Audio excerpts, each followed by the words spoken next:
और राजधानी दिल्ली में जल संकट लगातार बरकरार है। हर दिन वहां के लोग जंग लड़ रहे हैं, लेकिन ये जंग कब तक लड़ी जाएगी और कैसे इसका समाधान होगा, ये कोई भी बताने के लिए तैयार नहीं है। ग्राउंड रिपोर्ट आपको दिखाते हैं।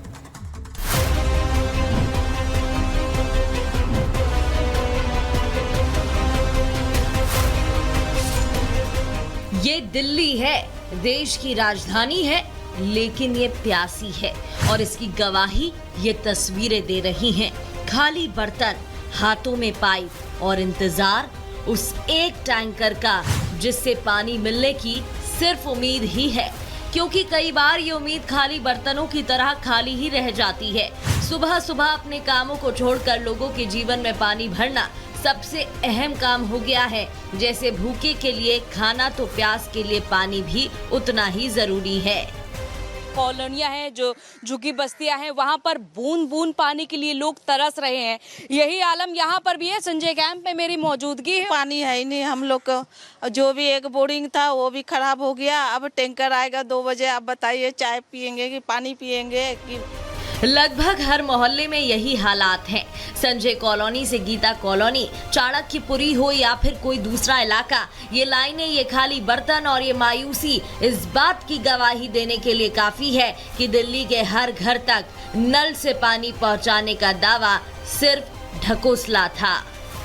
कई बाल्टियां, कई गैलन, कई केन्स आपको नजर आ रहे होंगे जो यहाँ पे खाली पड़े हुए हैं। किसी में भी पानी नहीं है। अभी तक टैंकर नहीं आया, महीना दिन से हुआ, अभी तक टैंकर भेज ही नहीं रहे। अंदर खाली है, अंदर के कूलर जो भी है सब खाली पड़े हैं। सब ज़्यादा 5 मिनट के लिए मतलब आएगा, 5 मिनट में पूरा टैंकर खाली हो जाता है। 5 मिनट के अंदर पूरा खाली। 5 मिनट में कितने लोग होंगे इस पूरे एरिया? इस एरिया में कम से कम 2 से 3 हजार लोग व्यक्ति हैं। हाँ, लेकिन एक टैंकर जरूर पहुंचता है, जो होता तो 10,000 लीटर का है, लेकिन खत्म होने में महज 1 मिनट का वक्त लगता है। सुनकर सवाल आपके मन में भी खड़ा हुआ होगा कि 1 मिनट में कैसे 10,000 लीटर कैपेसिटी वाला टैंकर खाली हो जाता है। सवाल का जवाब जानने के लिए हमने इधर उधर का गणित लगाने की बजाय सीधे लोगों और टैंकरों के ड्राइवर से ही बात करना मुनासिब समझा। पानी यहाँ आता ही नहीं है और रोड के लिए बस मिलता ही है पानी। अंदर में पानी ही नहीं है। रोड में बस रोड अंदर झुग्गियाँ बहुत सारी हैं, वहाँ तो पानी ही नहीं जाता है। टैंकर में अगर किसी का पैर आ गया तो हमारी तो गई जान। और यहाँ पे गया भी कितने बार, बड़ी दिक्कत है। भरा ना तो खाली रह जाता। कितना लीटर पानी होता है टैंकर में? इसमें आता है 10,000 लीटर। 10,000 लीटर। और ये इतनी जल्दी खाली हो जाता है? ये पाइप डालते हैं ना दुनिया भर के, इससे खाली होता है जल्दी। ये खाली हो जाता है। हाँ, सारा पानी वेस्ट होता है दुनिया भर का। देखो कहाँ तक वेस्ट हो रहा पानी है। वेस्ट ज्यादा करते पानी, भरते कम है पानी है। जवाब मिला, लेकिन गोलमोल। अब इससे तो लगता है कि दाल में कुछ काला है और बीजेपी के टैंकर माफिया वाले आरोप पर मुहर लगती दिख रही है। पानी ना हुआ सोना हो गया। सोना नहीं, लेकिन सोने से कम भी नहीं है, क्योंकि मुनक नहर की पेट्रोलिंग के लिए करीब 170 पुलिसकर्मी लगाए गए हैं। इसके पीछे वजह अवैध रूप से पानी चोरी रोकना है। दिल्ली में पिछले कुछ दिनों से पानी का संकट है, जिसको देखते हुए मुनक नहर से पानी की चोरी की शिकायतें लगातार सामने आ रही थी और यही कारण है कि एलजी के निर्देश के बाद अब दिल्ली पुलिस मुनक नहर के आसपास जितनी भी सड़कें हैं वहां पर पेट्रोलिंग कर रही है। तकरीबन दिल्ली पुलिस के 170 जवान, जो कि 5 अलग अलग पुलिस स्टेशन से डिप्लॉय किए गए हैं, वो मुनक नहर के आसपास लगातार पेट्रोलिंग कर रहे हैं। प्यासी दिल्ली कब तक प्यासी रहेगी? कब पानी को लेकर एक दूसरे पर आरोप प्रत्यारोप वाली सियासत रुकेगी और कब पानी के लिए जारी ये जंग खत्म होगी? सवाल कई हैं, लेकिन जवाब मिलता नहीं दिख रहा। Bureau report, Republic Bharat.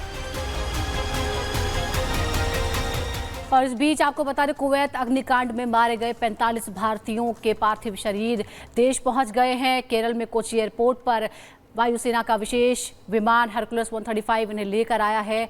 इस दौरान तमाम लोग मौजूद थे और विदेश राज्य मंत्री कीर्तिवर्धन सिंह इसी फ्लाइट से वापस आए हैं, क्योंकि प्रधानमंत्री ने इस घटना के बाद तुरंत उन्हें विदेश रवाना कर दिया था। वो कुवैत गए और सारा मैनेजमेंट उन्होंने देखा और इसी विमान से 45 भारतीयों के शव वापस आए हैं। कीर्तिवर्धन सिंह ने लौटने के बाद क्या कहा, ये आपको सुनाते हैं।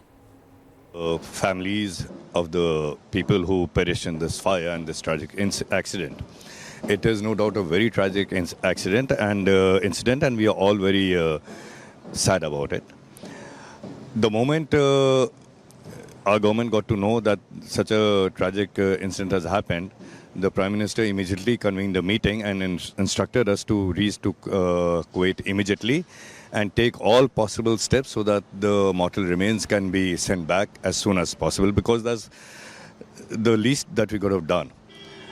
So we reached Kuwait, and the Honorable Prime Minister had already spoken to the authorities there, to the Foreign Minister there, and to His Highness the Emir there. And I would like to say my thanks to the authorities that they did all possible, they took all possible measures, and they really fully cooperated in having all the paperwork completed, the identification done in such a short time, because normally this could have taken a week or at least 10 days. But on Prime Minister's insistence, the authorities were very quick about it. They immediately undertook the task of completing the formalities, and we managed to bring back the bodies here as soon as possible. We also visited 5 hospitals where there were